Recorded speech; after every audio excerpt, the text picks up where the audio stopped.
ಇವತ್ತು ಮಾವು ಬೆಳೆ ನಾವೆಲ್ಲ ನೋಡ್ತಾ ಇದ್ದೇವೆ. ಇವತ್ತು ಅವಳಿ ಜಿಲ್ಲೆಯಲ್ಲಿ ಹೆಚ್ಚಾಗಿ ಮಾವನ್ನ ಶ್ರೀನಿವಾಸಪುರ ತಾಲೂಕಿನಲ್ಲಿ ಬೆಳೀತೇವೆ. ಪಕ್ಕದಲ್ಲಿ ಸ್ವಲ್ಪ ಹೆಚ್ಚು ಕಮ್ಮಿ ಅಷ್ಟು ಇಲ್ಲದೇ ಇದ್ರೂ ಪ್ರಮಾಣದಲ್ಲಿ ಅವರ ಒಂದು 30% ಭಾಗ ನಮ್ಮ ಚಿಂತಾಮಣಿ ತಾಲೂಕು ಮತ್ತು ಇತರೆ ನಮ್ಮ 2 ಜಿಲ್ಲೆಗಳಲ್ಲಿ ಬೇರೆ ಬೇರೆ ಕಡೆ ಇವತ್ತು ಬೆಳೀತಕ್ಕಂಥದ್ದಾಗ್ತಾ ಇದೆ. ಇವತ್ತು ಏಕಾಏಕಿ ತೋತಾಪುರಿ ಮಾವಿನಹಣ್ಣಿಗೆ ಇವತ್ತು ಬೆಲೆ ತೀವ್ರವಾಗಿ ಕುಸಿದೋಗಿದೆ. ಸುಮಾರು ಮಾರುಕಟ್ಟೆಯಲ್ಲಿ 4-5 ರೂಪಾಯಿ ಮಾತ್ರ ಇವತ್ತು ಅದಕ್ಕೆ ಬೆಲೆ ಇರ್ತಕ್ಕಂಥದ್ದಾಗಿದೆ. ನಾನು ಮಾನ್ಯ ಮುಖ್ಯಮಂತ್ರಿಗಳಲ್ಲಿ ವಿನಂತಿ ಮಾಡಿಕೊಳ್ತೇನೆ, ಈಗಾಗಲೇ ಅವ್ರ ಗಮನಕ್ಕೆ ತಂದಿದ್ದೇನೆ.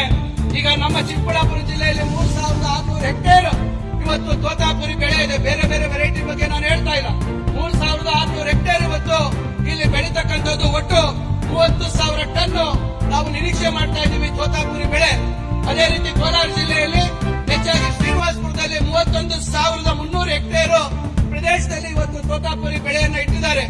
ಈಗ ಅಲ್ಲಿ 2,70,853 ಟನ್ ಇವತ್ತು ನಾವು ನಿರೀಕ್ಷೆ ಮಾಡ್ತಾ ಇದ್ದೀವಿ.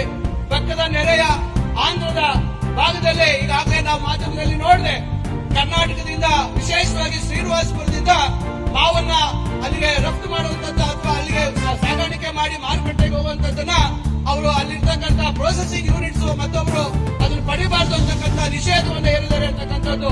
ಮತ್ತು ನೆರೆಯ ಆಂಧ್ರದಲ್ಲಿ ಇವತ್ತು 1 ಕೆಜಿಗೆ ಆ ಸರ್ಕಾರ 4 ರೂಪಾಯಿ ಬೆಂಬಲ ಬೆಲೆಯನ್ನ ಘೋಷಿಸಿದೆ. ನಾನು ಮಾನ್ಯ ಮುಖ್ಯಮಂತ್ರಿಗಳಲ್ಲಿ ವಿನಂತಿಸಿಕೊಳ್ತೇನೆ, 2 ಜಿಲ್ಲೆ ಅಥವಾ ರಾಜ್ಯದ ಮಾವು ಬೆಳೆಗಾರರಿಗೆ ವಿಶೇಷವಾಗಿ ತೋತಾಪುರಿ ಬೆಳೆ ಮಾವಿಗೆ ತಾವು ನಮ್ಮ ಸರ್ಕಾರದಿಂದ 4 ರೂಪಾಯಿಯನ್ನ ಬೆಂಬಲ ಬೆಲೆಯಾಗಿ ತಾವು ಪರಿಗಣಿಸಬೇಕು, ಅದನ್ನ ತಾವು ಘೋಷಣೆ ಮಾಡಬೇಕು ಅಂತ ಹೇಳಿ ಈ 2 ಜಿಲ್ಲೆಗಳ ಮಾವು ಬೆಳೆಗಾರರ ಪರವಾಗಿ ನಾನು ಈ ಸಂದರ್ಭದಲ್ಲಿ ಮಾನ್ಯ ಮುಖ್ಯಮಂತ್ರಿಗಳಲ್ಲಿ ಕಳಕಳಿಯಾಗಿ ಪ್ರಾರ್ಥನೆ ಮಾಡಿಕೊಳ್ತೇನೆ.